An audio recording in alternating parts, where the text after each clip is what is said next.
Welcome back to my channel, Fazbear's Menagerie of Madness, where I'll explore the universe of Five Nights at Freddy's and I hope in a new and unique interpretation of events. So a quick video this time. I wanted to share the importance of Fazbear Fright's story Bunny Call, as I think it helps in explaining how important the power of emotion is to the FNAF universe. Within the story, Ralpho is an animatronic that remains in the lobby of the campground foyer and is used by the staff to frighten the children before dawn. This is a service that the staff organises with the parents and is not intended to leave any lasting fears with the children. Fingers crossed with that one. During the story, Ralpho is able to leave the foyer and go to the cabin of Bob and his family. Bob has second thoughts about allowing the scare to happen and stops Ralpho at the front door to the cabin, telling him to cancel the bunny call. While Ralpho seems to acknowledge him by turning around and leaving, Bob will spend the next hour stopping Ralpho from finding every way he can to get in. Once the sun starts to rise at 6 AM, Ralpho retreats from the cabins. It is later clarified that the staff member who wore the costume was unable to conduct the bunny call as they were sick. We therefore had learnt that Ralpho had followed through with the scare himself without human intervention. So why is this important? We typically go through a story and associate a soul who haunted the suit, and from there can figure out their motivation for scaring, etc. This time Ralpho doesn't have a staff member with him, he's just an animatronic. Likely a spring lock, as the ultimate guide states he is a massive rabbit suit worn by a staff, which could suggest a spring lock, although without a Fazbear or Circus Baby rental reference. Ralpho was able to move on his own, therefore we need to look beyond motivation and instead look at purpose. Ralpho is around emotional energy, and his purpose is to scare children.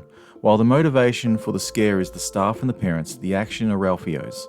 When the emotion of the children's fear is at its peak, Ralpho is there absorbing it. And in the FNAF universe, emotions are a powerful tool for any animatronic.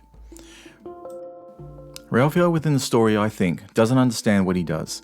I think he follows the instruction of the staff, gets the unintended emotion from the children, then the emotion gives him purpose to act out his role when the staff do not come for him. Ralpho is not the monster in the story, he's doing the role he was given. Emotions don't just get absorbed by the animatronics from those around them, they can also come from the souls inside of them. When the puppet gets haunted by Charlotte at the diner, the puppet's protective intentions become fundamental in the 1985 incident. The need to help all the 5 children move on could have been Charlotte's own intentions. Henry makes mention of her protective nature in the Pizzeria Simulator speech, but it could also have been Puppet's programming. With Charlotte's presence, her emotions would saturate the animatronic with emotions and gain its own sense of purpose. This leads us to what William used his knowledge for. With Charlotte and the 5 children from 1985 occupying and controlling the animatronics, William used the animatronic parts to study the phenomenon. In 1996, the events of the 4th closet made him desperate after being trapped in the Spring Bonnie costume for many months, being kept alive by the haunted soul inside. When he got his chance to escape, he found Elizabeth, his daughter. Ever ready to please her father, conducted the surgery to augment William's body with the parts from the haunted animatronics.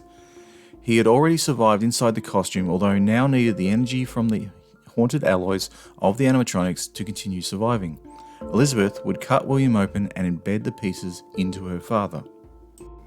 Another experiment the two were conducting were the transference of this emotional energy to the other animatronics. This is why Remnant exists.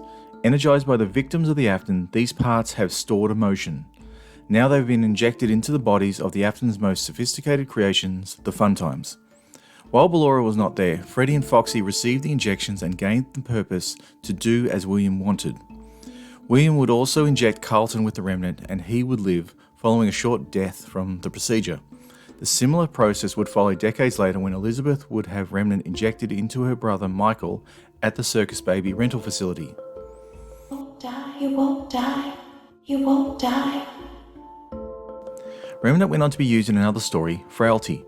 In this story, Jessica is using a silver heart-shaped pendant we can only assume is made from Remnant to help heal those of the children's wing of the hospital she works at. She will ultimately give away the pendant to a girl named April, which seems to save the girl's life, while also losing her own. The pendant was keeping Jessica's own body together and is suggested her soul contained. The last action could be an unresolved event Jessica needed to follow through with. The use of emotion is a fundamental within the FNAF universe. Once a soul moves on, the production stops within the remaining machine. It's likely Springtrap's plan for many years was to keep the children's victims in limbo, not allowing them to remember the party and what had been done to them. This kept the animatronics producing energy from the souls, which would be passed on for the purpose of prolonging life, or perhaps the resurrection of a soul gone too soon with an unresolved issue to unite with their family. Thanks for staying with me till the end. To find out when new videos become available, subscribe for future content.